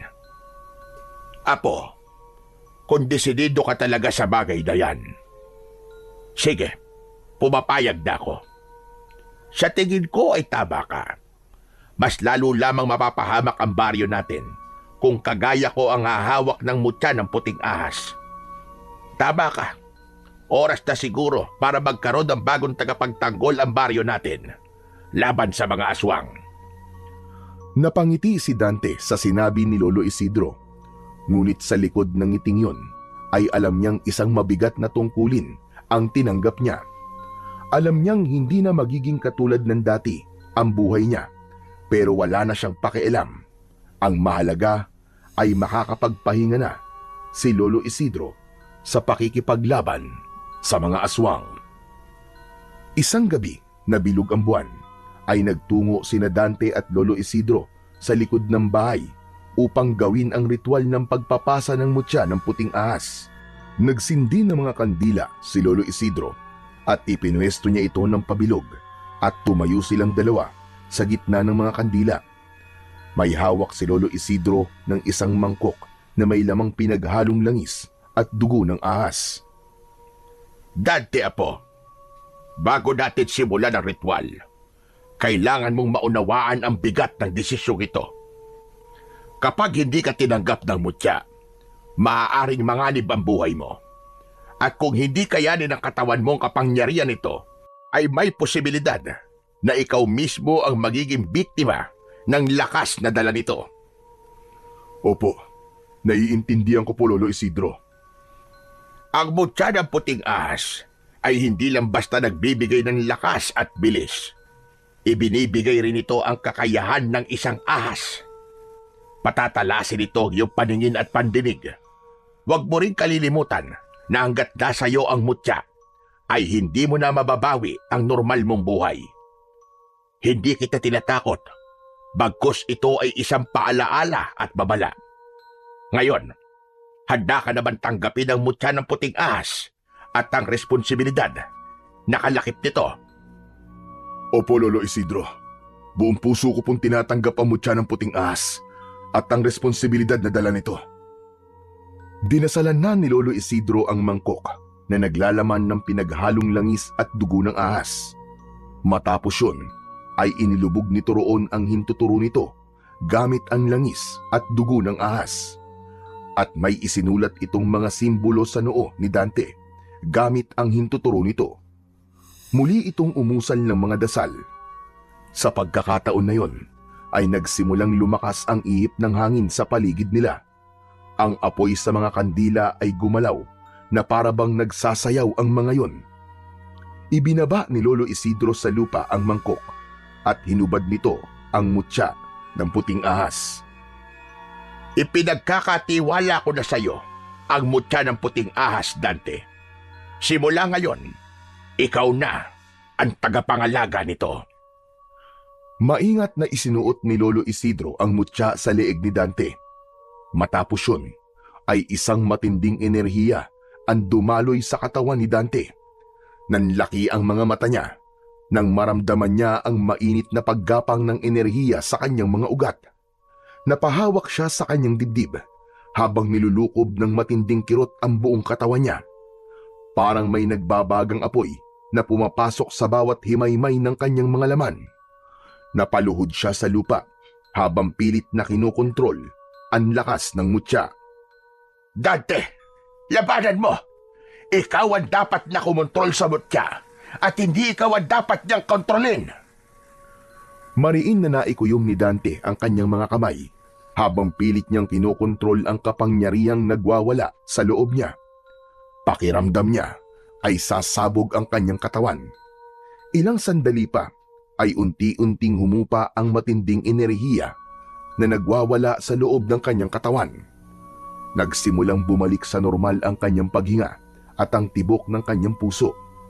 Maya-maya ay pawisang tumayo si Dante. Ngumiti si Lolo Isidro at bakas sa mukha nito ang labis na tuwa. Tinanggap ka ng mutya ng puting ahas, Dante. Tinanggap ka. Simula ngayon, isa ka ng tunay na mandirigma laban sa mga aswang. Huwag mong kalilimutan na ang kapangyarihan mo ay hindi lamang para sa sarili mo. Ito ay isang tungkulin, isang sakripisyo. Gamitin mo ito para sa kabutihan. Opo, Lolo. Maraming salamat po sa tiwala na ipinagkaloob sa akin ng mutya. At sa ilalim ng liwanag ng bilog na buwan, ay isang bagong tagapangalaga ng mutya ng puting ahas ang isinilang. Habang ramdam ni Dante ang bagong lakas na taglay niya, ay ibinulong niya sa sarili na gagawin niya ang lahat para matapos na ang pag-aasik ng takot at lagim ng mga aswang sa kanilang baryo. Sa mga sumunod na pag-atake ng mga aswang sa kanilang baryo, ay si Dante na mismo ang humaharap sa mga yon, gamit ang isang matalim na itak at ang kapangyarihang hatid ng mutya ng puting ahas, ay hinarap niya ang mga aswang. At lahat ng pag-atake sa baryo nila ay nagtagumpay siya na itaboy ang mga aswang dahil sa natakot ang mga yon sa kanya. Dahil doon ay mabilis siyang nakilala sa buong baryo bilang bagong tagapagtanggol at isang mandirigma na kayang puksain ang mga aswang. Ngunit sa kabila ng pagkilala na natanggap ni Dante, ay nanatili ang bigat sa dibdib niya. Hindi niya magawang maging lubusang masaya dahil hindi pa rin niya nakakausap si Edsel at hindi pa rin niya ito nagagawang ibalik sa pamilya nila. Isang gabi, habang naghahapunan, ay walang ibang laman ang isip ni Dante kundi ang kanyang kapatid. Sa gitna ng pananahimik niya, ay biglang nagsalita si Lolo Isidro. Dante, iho, masaya ko na ikaw ang naging bagong tagapangalaga ng mutya ng puting ahas. Nakikita ko kung paano mo ginagampanan ng buong puso at maayos ang tungkulin mo. Maraming salamat po, Lolo. Salamat po't nagtiwala kayo sa akin. Malaking tulong din po ang ginagawa natin pagsasanay araw-araw. Pero paano na ang buhay mo sa Maynila, Apo? Balak mo pa bang bumalik doon? Saka na po ako babalik sa Maynila. Kapag sigurado na po akong tapos na ang banta ng aswang dito sa baryo. Saka kapag naibalik ko na rin si Edsel sa atin. Ano pala ang plano mo kay Edsel, Apo? Naisip ko po na kailangan ko makausap si Don Hidalgo. Pakiramdam ko po ay siya lang ang nakakaalam kung paano nakaligtas si Edsel sa mga aswang nun. At sigurado akong siya rin na makakatulong sa atin para kumbinsihin si Edsel na bumalik sa atin. Magandang naisip mo. Base sa pagkakakilala ko kay Don Hidalgo, ay mabait naman yon. Sigurado ko na kapag napatunayan natin na si Ethan at si Edsel nga ay iisa, tutulungan niya tayo. Nangangako po ako sa inyo. Malapit na nating makasama ulit si Edsel, Lolo. Sa sandali na yon ay ramdam ni Dante ang pag-asa. Alam niya na darating ang araw na mabubuo na ulit ang pamilya nila. At kapag nangyari yon, ay poprotektahan na niya si Edsel upang hindi na ulit ito mawala sa kanila ng kanyang lolo. Isang umaga, maagang nagtungo si Dante sa palengke upang bumili ng ilang pangangailangan nila sa bahay. Sa paglalakad niya roon, ay isang pamilyar na figura ang agad na nakatawag ng kanyang pansin. Walang iba kundi si Ethan. Hindi na siya nag-atubiling lapitan nito at agad na bumakas ang inis sa mukha ni Ethan nang makita siya. Ikaw na naman? Talaga bang kahit saan ako naroon ay nakasunod ka? Edsel, miss na kita at ni Lolo Isidro. Parang awa mo na. Umuwi ka na sa bahay. Ano ba? Wala akong kilalang Lolo Isidro. Pwede ba? Layuan mo na ako. Kailangan natin mag-usap. Kailangan kong ipaliwanag sa'yo kung bakit hindi kita nabalikan noong gabing tatakas dapat tayo sa mga aswang. Kung iniisip mong pinabayaan kita, nagkakamali ka. Naipit lang ako sa sitwasyon, kaya hindi na kita nabalikan. Pero saksi ko ang Diyos, Edsel. Alam niya kung gaano ko kagustong balikan ka. Nagtama ang mga mata nilang dalawa. Napansin ni Dante ang luhang pilit na pinipigilan ni Ethan na kumawala. Ang kulit mo! Sinabi nang hindi nga ako si Edsel eh! Ilang beses ko man sasabihin sa'yo ang bagay na yan bago ka maniwala! O baka naman, iniisip mo na ako na matay mong kapatid para lang mabawasan ang bigat ng konsensya dinadala mo. Kahit anong pagtanggi ang gawin mo, alam kong ikaw ang kapatid ko. Ikaw si Edsel. Hindi ako si Edsel at huwag mo akong sagarin. Kapag hindi ako nakapagpigil, tototohanin ko na ang pagpapapuli sa'yo. Parang binagsakan ng mundo si Dante. Wala na siyang nagawa nang tumalikod si Ethan at naglakad ito palayo. Naiwan siyang nakatayo sa gitna ng mataong palengke at sa kabila ng dami ng tao roon. Pakiramdam niya ay mag-isa siya habang unti-unting umaagos ang luha sa magkabilaan niyang pisngi. Isang gabi, naghahanda si Dante sa pagpunta niya sa mansyon ni na Don Hidalgo. Nakita niya ang kanyang lolo Isidro na nakaupo sa labas ng kanilang bahay. Nilapitan niya ito para magpaalam. Sa tuwing lumalabas siya ay nakasanayan na niyang dalhin ang itak niya at ang mutya ng puting ahas na nakasabit sa kanyang liig. Lolo, pupunta po ako kay Don Hidalgo ngayong gabi. Kakausapin ko po siya tungkol kay Edsel. Abay, mabuti naman kung ganon. Sana'y matulungan niya tayo para maibalik na natin si Edsel. Gusto mo ba samahan kita? Umiling si Dante at ngumiti ng bahagya. Hindi na po, ako na lang po, Lolo. Ipagdasal niyo na lang po ako na maging maganda ang kalalabasan ng pag-uusap namin. O sige, mag-iingat ka, Dante. Muling ngumiti si Dante bago tuluyang naglakad palayo. Sa bawat hakbang niya sa madilim na daan ay pilit niyang nilalakasan ang kanyang loob. Umasa siya na sa tulong ni Don Hidalgo ay maibabalik na sa kanila si Edsel at masasagot na ang katanungan nila ng kanyang lolo kung paano nagawang makaligtas ni Edsel sa mga aswang na dumukot noon sa kanila.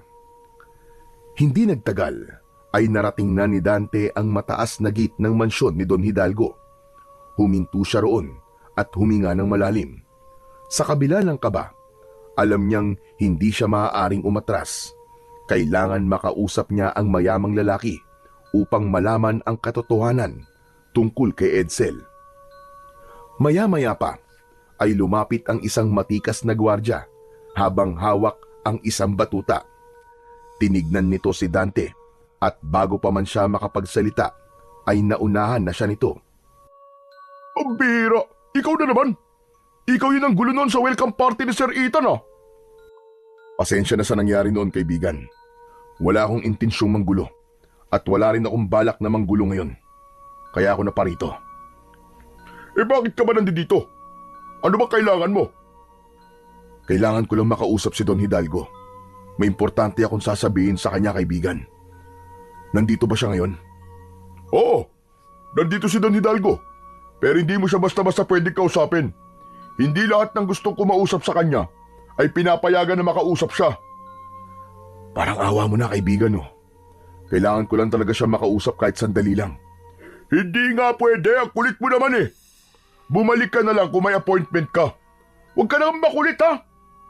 Kahit mag-isa ako kaya-kaya kitang kalag ka rin eh. Huwag mo akong susubukan. Napakuyom ng kamao si Dante. Alam niyang walang saysay kung magpupumilit siya. Labag man sa kanyang kalooban ay wala na siyang nagawa kundi ang humakbang palayo. Ngunit bigla siyang natigilan ng isang ideya ang pumasok sa kanyang isipan. Kung hindi siya papapasukin ng guard, ay siya na lang ang gagawa ng paraan upang makapasok siya ng mansyon ni Don Hidalgo. Pasimpleng nagtungo si Dante sa gilid na bahagi ng mataas na pader na nakapalibot sa malawak na bakuran ng mansyon. Naghanap siya ng parte ng pader na maaari niyang akyatin. Nang makarating siya sa likuran, ay nakita niya ang isang malaking puno na bahagyang nakasandal sa pader. Napangiti siya dahil naisip niya na yun ang magiging daan para makapasok siya sa mansyon ni Don Hidalgo. Mabilis na inakyat ni Dante ang puno at nang nasa taas na siya, ay tumulay siya mula roon papunta sa ibabaw ng pader. Sakto na sa ibaba ay may nakatambak na dayami. Walang pag-aalinlangan na tumalon siya sa tambak ng dayami. Lumingalinga pa sa paligid si Dante at doon niya napansin ang pinto sa likod ng mansyon. Lumapit siya ron at nang malaman niyang hindi yun nakalak, ay marahan niya yung binuksan. Sumilip siya at nang masiguro niyang walang tao, ay saka siya pumasok. Alam ni Dante na malaki ang posibilidad na nasa ikalawang palapag ang kwarto ni Don Hidalgo at maaaring naroon ito, kaya hindi na siya nagdalawang isip na akyatin ang malaking hagdan. Pagdating sa second floor, ay isa-isa niyang binuksan ng mga kwarto hanggang sa makarating siya sa isang silid na may malaking portrait ni Don Hidalgo. Pumasok siya roon at iginala ang paningin sa kabuuan ng silid. Grabe! Sobrang laki naman ng kwarto ni Don Hidalgo. Mas malaki pa to sa bahay ni Lolo Isidro ah. Nanlamig si Dante nang makarinig siya ng yabag ng sapatos na tila palapit sa kwartong kinaroroonan niya. Natatarantang naghanap siya ng mapagtataguan at nakita niya ang isang malaking closet at doon niya napagdesisyonang magtago. Pumasok siya sa closet at maingat na isinarado ang pinto nun. Mula sa siwang ng closet ay nakita niyang pumasok si Don Hidalgo sa kwarto. Isinarado nito ang pinto. Lumapit ito sa telepono na nasa maliit na mesa. Nagdial ito roon at maya-maya ay may kausap na ito gamit ang telepono. Malapit na ang kaarawan ni Ethan. At sa gabing yun, isasagawa na natin ang ritual. Huwag kang mag-alala dahil wala siyang kaalam-alam. Sa oras na maging aswang na si Ethan, ay wala na tayong dapat ipangamba. Magpapatuloy ang ating lahi at may magmamana na ng pagiging pinuno ko ng mga aswang. Mas nanlamig si Dante sa kanyang narinig. Nanatili siya roon sa kloset dahil pakiramdam niya ay marami pa siyang malalaman. Ano ka ba? Huwag mong isipin yan. Walang naghihinala sa baryo na ito na ako ang pinuno ng mga aswang na umaatake sa kanila. At tungkol naman kay Dante, wala na siyang magagawa. Nilason ko na ang isip ni Ethan. Hindi na siya babalik sa pamilya niya. Tuluyan niya ng tinalikuran ng lahat at kahit na anong sabihin ko kay Ethan, ay sinusunod niya. Nanginig ang buong katawan ni Dante sa mga sinabi ni Don Hidalgo. Dahil doon ay tuluyan niya nang nakumpirma na si Ethan at si Edsel ay iisa. Tumiim ang kanyang bagang at naisip niya na kailangan niya nang harapin si Don Hidalgo sa gabing yon upang tapusin na ang kasamaan nito. Walang pagdadalawang isip na lumabas si Dante sa loob ng kloset. Agad niyang hinugot ang itak mula sa kaluban nito. Nang makita siya ni Don Hidalgo, ay nanlaki ang mga mata nito sa labis na gulat. Mabilis nitong ibinagsak ang telepono at humarap kay Dante. Hayop ka, Don Hidalgo! Ngayon ay alam ko na! Ikaw ang may pakana ng lahat ng ito. Ang mga alagad mong aswang ang dumukot sa amin ni Edsel nun. At hindi mo siya pinatay dahil gusto mo siyang gawing tagapagmana mo bilang pinuno ng mga aswang. Hayop ka! Hindi ako papayag na hindi malaman ng lahat kung ano ka talaga, Don Hidalgo. Nanginig ang kamay ni Dante habang mahigpit na nakahawak sa itak. Umiling si Don Hidalgo at isang nakakalokong tawa ang pinakawalan nito. At sa tingin mo, may maniniwala sa'yo? Ginawa ko ang lahat para bumango ang pangalan ko sa baryong ito. Mahal ako ng mga tao rito. Isa kong haligi ng komunidad na ito. Samantalang ikaw, sino ka ba sa baryong ito, ha? Ako ang mas paniniwalaan ng mga tao kaysa sa'yo. Ano ba sa tingin mo ang gagawin ko? Sasabihin ko sa lahat ng tao ang mga natuklasan ko? Hindi. Hindi ko na kailangang gawin yun. Alam mo kung anong gagawin ko. Papatayin kita, Don Hidalgo. At kapag nagawa ko yun, saka ko isisiwalat sa mga tao na isa kang aswang. At ikaw ang dahilan kung bakit napakaraming inosenteng taong namatay sa baryong ito. Nanlisik ang mga mata ni Don Hidalgo. Isang malakas na sigaw ang pinakawalan nito at kasunod nun ay narinig ni Dante ang pagtunog ng mga buto nito na parabang may pagbabagong nangyayari sa katawan nito. Hanggang sa unti-unting nagbago na nga ang anyo ni Don Hidalgo. Tinubuan ito ng matigas at makapal na balahibo. Ang mga mata nito ay naging mabalasik at nagkaroon ito ng matutulis na mga kuko at ngipin. Bahagyang lumaki ang katawan nito. Makalipas ang ilang segundo, ay hindi na si Don Hidalgo ang nasa harapan ni Dante, kundi isa ng mabangis na pinuno ng mga aswang. Sa wakas, ipinakita mo na rin kung sino kang talaga. At ito na ang una't huling beses na makikita mo ko sa ganitong anyo. Dahil hindi ako ang mamamatay ngayong gabi, kundi ikaw. Naunang umatake ang aswang kay Dante. Mabilis ang galaw nito. Umatras si Dante at matagumpay niyang naiwasan ang matutulis na kuko ng aswang. Bumuelo ang aswang upang sunggaban ulit si Dante, pero gaya ng una ay naiwasan niya lamang yon. Umikot si Dante, sabay tarak ng itak sa tagiliran ng aswang. Napangiwi sa sakit si Don Hidalgo at mas lalo pa itong nagalit dahil doon. Tumalon ng aswang kay Dante habang nakaumang ang matutulis nitong mga kuko. Yumuko si Dante at habang nasa itaas niya ang aswang ay hiniwa niya ang tiyan nito. Mabilis na lumayo ang aswang kay Dante habang sapu-sapo ang sugat nito sa tiyan. Akala mo ba ay natatakot ako sa'yo dahil sa mutyang meron ka? Ha! Bakit hindi ba? Tignan mo nga ang sarili mo. Sugatan ka na. habang ako, kahit galos ay wala pa. Mas lalong hinigpitan ni Dante ang pagkakahawak niya sa kanyang itak. Ramdam niya ang patuloy na pagdaloy ng enerhiya mula sa mutya ng puting ahas sa kanyang buong katawan. Tila walang kapaguran na umatake ulit si Don Hidalgo. Binuhat nito ang isang lamesa at ibinato nito yon kay Dante. Gumulong pakaliwa si Dante at sa dingding tumama ang lamesa. Sumugod naman si Dante kay Don Hidalgo at isang malakas na suntok ang kanyang pinakawalan at tumama yon sa mukha nito. Bumagsak si Don Hidalgo sa sahig.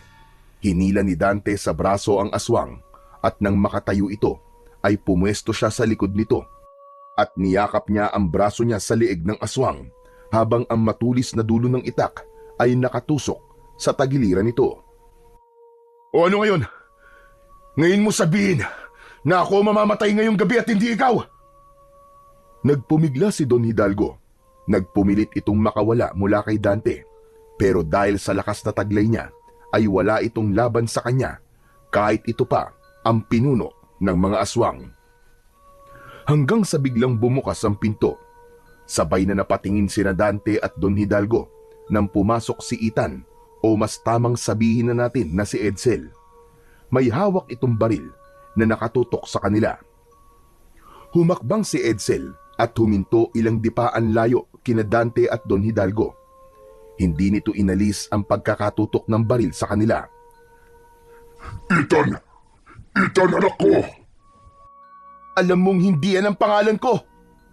Edsel man o Ethan, ikaw pa rin ang anak na kailanman ay hindi ko inasahan na magkakaroon ako. Tulungan mo ko, anak! Hindi ko akalain na isa ka palang aswang, papa. Napangisi si Don Hidalgo sa kabila ng kanyang kahinaan. Bagyang napakibit balikat habang nakapalupot pa rin ang braso ni Dante sa kanyang liig. Bakit? Mabubura ba ng pagiging aswang ko katotohanan? Ako ang dahilan kung bakit buhay ka pa hanggang ngayon, Edsel. Kung hindi ako dumating sa buhay mo, malamang matagal ka ng patay. Pero tignan mo ang sarili mo ngayon. May komportable kang buhay at lahat ng gusto mo ay nakukuha mo. At lahat ng yun ay dahil sa akin. Tumigil ka! Huwag mong gawing mabango ang sarili mo, hayop ka! Ginawa mo lahat ng yun para sa pansarili mo lang na interes. Hindi mo binuhay si Edsel dahil sa awa o pagmamahal. Ginawa mo yun dahil gusto mo siyang gawing kagaya mo na isang aswang para may magmana ng trono mo at may magpatuloy na kasamaan mo. Totoo mga sinabi mo. Pero Edsel, lahat ng yun ay para sa'yo. Kapag naging aswang ka, ay magiging makapangyarihan ka. Hindi mo na kailangan ng isang kapatid na nangakong poprotektahan ka, pero hindi naman niya ginawa. Edsel, huwag kang makinig sa kanya. Sa akin kang makinig. Kapatid kita at hindi kita ipapahamak. Talaga? Hindi mo ako ipapahamak? Eh nung iniwan mo ako sa kuta ng mga aswang, hindi ba ipinahamak mo na ako noon? Mabuti na lang at iniligtas ako ni Papa. Kaya pakawalan mo siya, Dante. Pakawalan mo siya. Pero Edsel, wala akong pakialam kahit gawin niya akong aswang. Siya at tumayong ama ko simula nang iwanan mo ako. Kaya ang gusto ko, pakawalan mo siya ngayon din. Dahil kung hindi, papatayin kita gamit ang baril na to. Labis na nanghina si Dante sa mga salitang binitiwan ni Edsel. Sa paraan ng pananalita nito, ay alam niyang seryoso ito. Hindi niya namalayan na lumuwag na ang pagkakasakal ng braso niya sa leeg ni Don Hidalgo hanggang sa tuluyan na itong makawala. May malaking ngiti sa labi na naglakad palapit si Don Hidalgo na nasa anyong aswang pa rin kay Edsel. Nanatiling nakatayo si Dante habang may luhang naglalandas na sa magkabilaan niyang pisngi. Doon niya napagtanto na tuluyan na talagang nalaso ni Don Hidalgo ang isip ng kanyang kapatid dahil kahit nalaman na nito ang totoong intensyon ni Don Hidalgo kung bakit nito inampon si Edsel, ay ang pinuno pa rin ng mga aswang ang kinampihan nito. Marahang naglakad si Don Hidalgo palapit kay Edsel. Hindi mapalis ang malaking ngiti nito dahil pakiramdam nito ay ito na ang nanalo sa gabing yun. Hindi pa rin makapaniwala si Dante. Alam niyang malalim ang sugat na iniwan ng nakaraan dito, ngunit hindi niya akalaing ganun kahigpit ang kapit ni Don Hidalgo kay Edsel, at nagawa pa rin itong paikutin ang kapatid niya sa mga palad nito. Ngunit laking gulat ni Dante nang biglang itinutok ni Edsel ang baril sa mukha ni Don Hidalgo at pinaputok yun. Walang buhay na bumagsak ang aswang sa sahig habang may isang tama ng bala ng baril sa noo nito. Matapos yun ay isang nakabibinging katahimikan ang bumalot sa silid na yon. Hindi pa rin makagalaw si Dante sa labis na pagkagulat sa ginawa ng kanyang kapatid. Para yan sa lahat ng panlilinlang mo sa akin, Hidalgo. Hindi na dapat binubuhay ang mga kagaya mong aswang. Tumingin si Edsel sa kanyang kuya Dante at nawala na ang galit sa mukha nito. Lumapit ito sa kanya. Hindi makapaniwala si Dante nang bigla siyang niyakap ni Edsel. Naramdaman niya ang panginginig ng katawan ng kanyang kapatid. Pagkalipas ng ilang sandali ay kumalas na si Edsel sa pagkakayakap. Bakit mo siya pinatay? Ang akala ko ba sa kanya ka kumakampi? Hindi totoo yun, kuya. Nagpanggap lang ako. Narinig ko ang lahat ng sinabi niya habang may kausap siya sa telepono kanina. Doon na ako natauhan. Kaya kumuha ako ng baril para patayin siya. Pero hindi ko inasahan na maaabutan kita rito. Salamat sa Diyos dahil hindi ka na nagpalinlang sa kanya. Pero Edsel, sana'y hayaan mo na akong magpaliwanag ngayon.